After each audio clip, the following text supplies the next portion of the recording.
आइए सुने युग ऋषि की अमृतवाणी। धर्म तंत्र का परिष्कार अत्यंत अनिवार्य है नामक प्रकरण से आज का विषय है धर्म तंत्र और राजतंत्र एक दूसरे के पूरक। मित्रों, अच्छे व्यक्ति, धार्मिक व्यक्ति अच्छी सरकार बना सकने में समर्थ हैं और अच्छी सरकार में यदि अच्छे व्यक्ति जा पहुँचे तो साधन स्वल्प होते हुए भी, सामग्री स्वल्प होते हुए भी समाज का हित साधन कर सकते हैं। धर्म के मार्ग पर जो रुकावटें पैदा हों या जो कठिनाइयाँ हों, उनको दूर करना राजसत्ता का काम है और राजसत्ता में जो विकृतियाँ पैदा हों, उनको नियंत्रित करना धर्मसत्ता का काम है।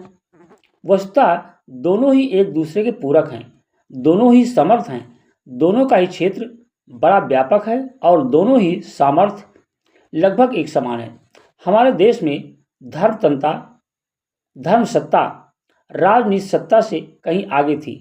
इस समय में गई गुजरी अवस्था में भी जबकि विकृतियां चारों ओर से फैल पड़ी हैं, ऐसे समय में भी धर्मसत्ता का अपना महत्वपूर्ण स्थान है। हम देखते हैं कि इतनी जनशक्ति, धन शक्ति, भावना शक्ति, विवेक शक्ति इस क्षेत्र में, धर्म क्षेत्र में लगी हुई है।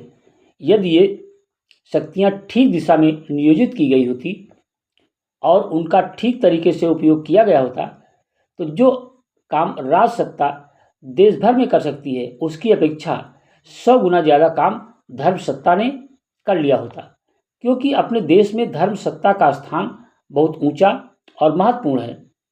अपने यहाँ संसार के सभी क्षेत्रों में अधिक धार्मिक प्रक्रियाओं की ओर ध्यान दिया जाता है।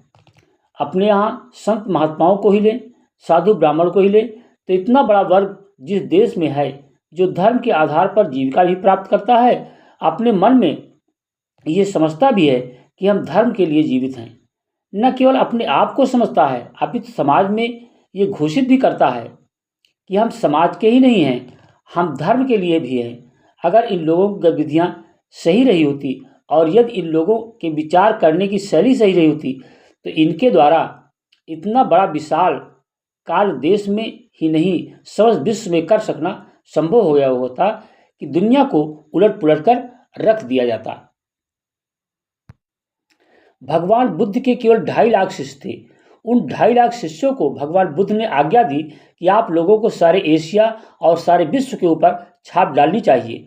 इस समय जो अनैतिक और अवांछनीय वातावरण पैदा हो गया है उसे ठीक करना चाहिए। ओम शांति।